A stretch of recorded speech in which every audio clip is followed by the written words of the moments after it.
Gold trusted gold buyers. మీరు తాకట్టు పెట్టిన బంగారాన్ని విడిపించి ఈ రోజు ఉన్న మార్కెట్ ధరకు కొనబడను. రామయ్య వస్తావయ్య ఫ్లాప్ అయిన తర్వాత before this question first shock lyric గురించి మాట్లాడారు. I was very emotional. ఆ తర్వాత రామయ్య లైన్ గురించి మాట్లాడారు. ఆ తర్వాత మిస్టర్ బచ్చన్ స్క్రీన్ ప్లే గురించి మాట్లాడారు. ఈ 3 సినిమాల గురించి మాట్లాడారు. ప్రస్తుతానికి నాకు మిరపకాయ అనే ఒక సంక్రాంతి బ్లాక్ బాస్టర్ ఉంది. డీజే అనే ఒక టైంలో ఆ టైంలో అల్లు అర్జున్ హైయెస్ట్ ఉంది. గద్దలకొండ గణేష్ అని వరుణ్ తేజ్ ఉంది. Varun Tej super duper hit blockbuster ఉంది. సుబ్రహ్మణ్యం సేల్ అని మన సాయిధరం తేజ్ సినిమా ఉంది. ఈ హిట్ సినిమాలు వదిలేసి ఆడని మిస్టర్ బచ్చన్, రామయ్య వస్తే పదే వాటి గురించి మాట్లాడడంలో మీ ఉద్దేశం ఏంటో నేను క్లియర్గా తెలుసుకోవచ్చా? నేను మాట్లాడిన ప్రతిసారి వాటిలో పాజిటివే తీసుకున్నాను. దేంట్లోనే పాజిటివ్ ఉంటుంది. బట్ అంటే నేను ఆడిన సినిమాలోనే అంత పాజిటివ్ ఉంటే ఆడిన సినిమాలో ఇంకెంత పాజిటివ్ ఉండొచ్చు. అవును మీ ఉద్దేశం అడుగుతున్నా, అడగకూడదనలా. మిస్టర్ బచ్చన్ గురించి పోస్ట్ మార్టం అని ఒక ఎపిసోడ్ పెట్టండి ఐ డ్రీమ్లో. 2 గంటలు మాడతాను నేను.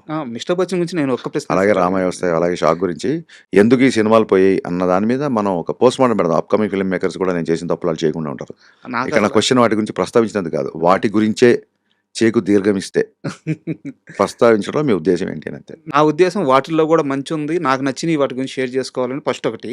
అండ్ సెకండ్ థింగ్, రామయ్య వస్తావ గురించి మళ్ళీ ఎందుకు ప్రస్తావించంటే నేను బేసిక్గా ఎన్టీఆర్ ఫ్యాన్. ఓ అవునా? దాంట్లో నాకు తెలుసుకోవాల్సిన అంశాలు 2 ఉన్నాయి.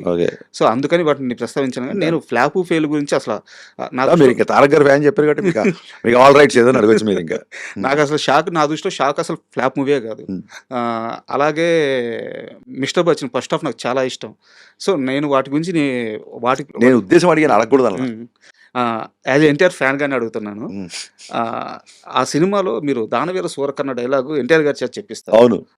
బట్ అప్పటికి ఎన్టీఆర్ గారికి ఆ క్యాపబిలిటీ ఉంది, ఆయన చెప్పగలడు, మ్యాచ్ చేయగలడు. కానీ ఏ డైరెక్ట్గా ఆలోచన రాలేదు. మీరు మాత్రం ఎందుకు చెప్పించారు? ఇది నాకు ఒక క్వశ్చన్. దాని మీద ఇంకో క్వశ్చన్ కూడా ఇప్పుడు అడిగేస్తాను. ఎన్టీఆర్ గారిని ప్రజెంట్ చేసిన విధానం, అటు నడుచుకుంటూ పోతున్నప్పుడు షర్ట్ ఇలా అంటే మీరు బ్యాక్ షాట్ పెట్టినప్పుడు ఆ షర్ట్ గాలి కట్టలేస్తారు. అవును. అంత స్టైలిష్గా, అంత సూపర్గా ఎన్టీఆర్ని అప్పటి వరకు ఎవరు చూపించలేదు. నాకు ఈ 2 ప్రశ్నలకు సమాధానం చెప్పండి. అది బాగా చూపించినందుకు దానికి అది ప్రశ్న ఎలా అవుతుంది? కాంప్లిమెంట్ అవుతుంది. మీరు చెప్పిన 2వ సెంటెన్స్ అనేది కాంప్లిమెంట్.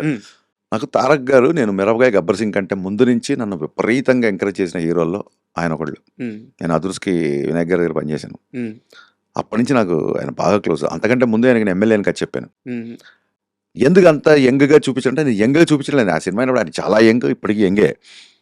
విషయం ఏంటంటే 18 ఏళ్లకే సింహాద్రిలు, ఇండస్ట్రీ హిట్లు, ఆదిలు, విపరీతమైన ఒక గంభీరమైన పాత్రలు చేసేసి, ఒక సీమ బాధ్యత అంతా భుజాల మీద వేసుకున్న భారీ పాత్ర, లేకుండా ఒక కుటుంబ బాధ్యత అంతా వేసుకున్న పాత్రలు, ఇలాంటివి చేసేసి ఆయనలో ఉన్న ఒక ఆ యంగ్, ఆ యవ్వనం, దాన్ని ఏమంటారు, ఆ యూత్, అది ఎవరు ట్యాప్ చేయలేదు అప్పటివరకు. నాకు చాలా స్ట్రాంగ్ ఫీలింగ్.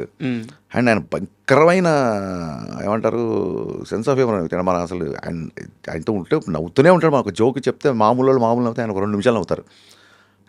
ఇది కదా ఆయన యాంగిల్. మీరు రామయ్య వస్తే ఆడియో ఫంక్షన్లు చూసుంటే ఓన్లీ ఎన్టీఆర్ గారు నవ్వులతో ఒక ఏవీ చేసాం. అది రాజమౌళి గారికి బాగా నచ్చింది. మేము ఎప్పుడు అనుకుంటుంటాము తారక్ స్మైల్ చాలా బాగుంటుంది, ఎవరు కట్ చేయలేదు, హరీష్ భలే కట్ చేసామని చెప్పి ఆయన కాంప్లిమెంట్ ఇచ్చారు. సో అండ్ ఎక్కడో ఒక బిహెచ్ఎల్లో ఒక స్టూడెంట్ లైఫ్ బాగా గడపడం మూలంగా అసలు నేను ఎప్పుడు టైగర్ అనిపిస్తాను. టైగర్ని ఎవరు ఇట్లా చూపించలేదు కదా అని చెప్పి మీరు చెప్పిన ఆ స్టైలింగ్, ఆ డ్రెస్సింగ్, ఇదంతా నిన్ననే జీవితో ఇంటర్వ్యూ చేసిన, ఐడిల్ బ్రెయిన్ జీవితో ఇంటర్వ్యూ చేసిన జీవి అంటాడు. ఫస్ట్ హాఫ్ అయిపోగానే all NTR needs is right director and Harish Shankar touch is right card అని చెప్పి కొట్టగా నేను ఫోన్ అలా వేసేసి కొట్టేసాం అనుకోను. సెకండ్ హాఫ్ చూసాక ఎవరు మెసేజ్ లేదు. సో అదే చిన్న స్క్రిప్ట్లో అప్పటికే వేరే సినిమాలు వచ్చి మేము అనుకున్న సెకండ్ హాఫ్ ఆ సినిమాకి మ్యాచ్ అయ్యి దాన్ని షూటింగ్ స్టార్ట్ అయ్యి సెకండ్ హాఫ్ మార్చాల్సి వచ్చి అలా జరిగింది. అండ్ దానవీర సూరకర్ణ డైలాగ్ ఏంటంటే, ఎన్టీఆర్ గారి వాచకం అద్భుతం, నేను కొత్తగా చెప్పాల్సిన అవసరం లేదు. గద ఫైట్ ఆల్రెడీ సినిమాలో ఉంది, రాసుకున్నాము. దానికి ఒక లీడ్ కావాలి.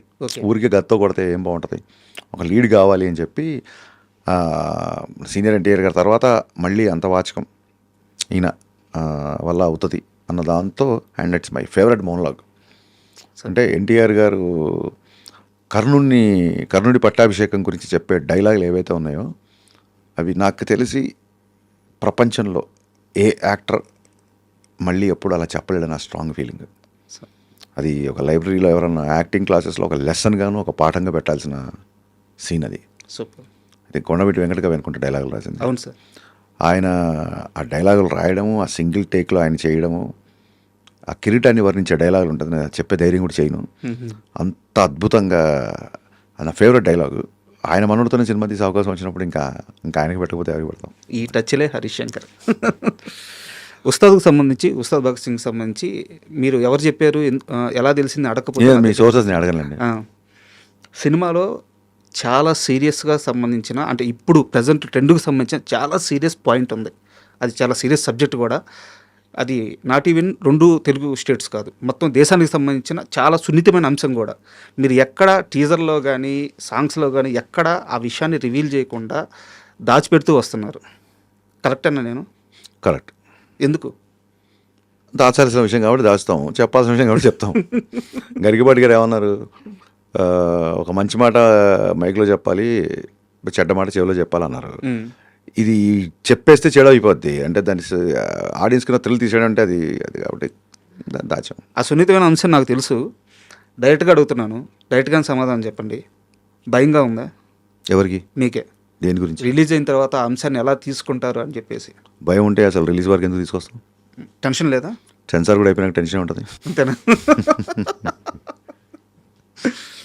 ఆ విషయంలో మాత్రం నాకు కొంచెం టెన్షన్గా ఉంది విన్నాక, బట్ మీ మీద నమ్మకం ఉంది. మీరు టెన్షన్ పడేది పెద్ద మ్యాటర్ ఏం కాదు. అయితే మీకు రాంగ్ ఇన్ఫర్మేషన్ వచ్చి ఉంటుంది, లేదా ఇన్ఫర్మేషన్ రావాల్సిన దాన్ని మించి ఇంకా మిమ్మల్ని ఎగ్జైట్ చేయడానికి, ఇంప్రెస్ చేయడానికి చెప్పిన వాళ్ళు ఇంకా 2 ఎక్కువ చేసి ఉంటారు. ఓకే. అండ్ మొత్తం షూటింగ్లో సార్, అంటే మళ్ళీ అనుకునేదే, ఆయన కొంచెం పవన్ కళ్యాణ్ గారు పాలిటిక్స్కి వెళ్ళిపోయి కొంచెం సినిమా పక్కకు వచ్చేసి ఓజీ లాంటి హిట్ కొట్టినా సరే, ఈ మొత్తం ప్రాసెస్లో ఏదో ఒక రోజు విపరీతమైన ఎగ్జైట్ అయిన డే ఉంటుంది కదా ఆయనకి. హరీష్ భలే ఉందబ్బా ఇది, ఆ మూమెంట్ చెప్పండి సార్. నేను చెప్తే అతిగా ఉంటుందండి. అండ్ ఆయన 2 రోజులకు ఒకసారి ఎగ్జైట్ అయ్యేవాళ్ళు అలాగా. అవునా? సాంగ్ వినగానే బాగా ఎగ్జైట్ అయ్యారు. దేఖలేంగే చాలా విన్నప్పుడు ఎత్తరా కాలర్ లోపలికి వచ్చిన తర్వాత ఆ సెట్ చూశారు. Biggest set ever in Telugu states అని చెప్పొచ్చు. ఆనంద్ సాయి గారు ఏమాత్రం సీజీ ఎక్స్టెన్షన్స్ లేకుండా ప్రతి ఇటుక, ప్రతి కలరు, ప్రతి మొక్క ఆయన సొంతం కష్టపడేసిన సెట్. సో ఆ సెట్ చూసి, ఆ లైటింగ్ చూసి బాగా ఎగ్జైట్ అయ్యారు. అండ్ రోజు ఒక ఫన్ డైలాగ్, ఒక సీరియస్ కాన్ఫ్లిక్ట్, ఒక సెట్ అయ్యారు, ఒక మంచి సాంగ్. ఇంకోటి మీరు చూస్తే మా మేకింగ్ వీడియోలు చూస్తే పవన్ కళ్యాణ్ నవ్వుతూనే ఉంటారు మా సెట్. అవును. So he's to enjoy lot. మా అంబియన్స్ ఆయన అంతా ఎంజాయ్ చేసేవాళ్ళు కాబట్టి ఒక్కరోజు కాదు, రోజుకు ఒకసారి ఎగ్జైట్ చేశాను ఆయన. మీకు పవన్ కళ్యాణ్ గారి విషయంలో ఎంత తీసుకున్నా, ఎంత చేసినా సంతృప్తి అనేది ఉండదు. ఏ సినిమాలో లేని డ్యాన్స్ మూమెంట్స్ మీ సినిమాలో ఉంటాయి. ఆయన యాక్చువల్గా గ్రూప్ డ్యాన్సర్స్తో స్టెప్స్ చేయడానికి అంత పెద్దగా ఇష్టపడరు ఆయన. ఇప్పుడు ఈ సినిమాలో ఉస్తాద్లో తీసుకుంటే 500 మందితో ఒక సాంగ్, 1500 మందితో ఇంకో సాంగ్ ఉంది. హరీష్ శంకర్కి మాత్రమే ఇది సాధ్యం అవుద్దా? హరీష్ శంకర్ చెప్తేనే పవన్ కళ్యాణ్ గారు చేస్తారా? ఏం జరుగుతుంది అసలు? అది దాన్ని ఏమంటారు, చాలామంది అడుగుతుంటారు. అది ఆయన నా మీద చూపిస్తున్న దయ, జాలి, కరుణ.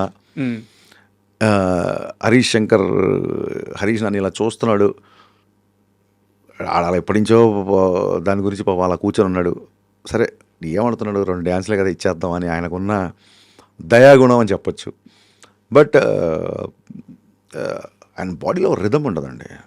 బాడీలో ఒక అద్భుతమైన రిథమ్ ఉండదు. Basic is a music lover. పాత పాటలు మీరు చెప్తే నమ్మరు. సెట్లో ఆయన వినే పాటలు బ్లాక్ అండ్ వైట్ ఘంటసాల పాటలు, సావిత్రి గారి పాటలు వింటారు. ఓకే.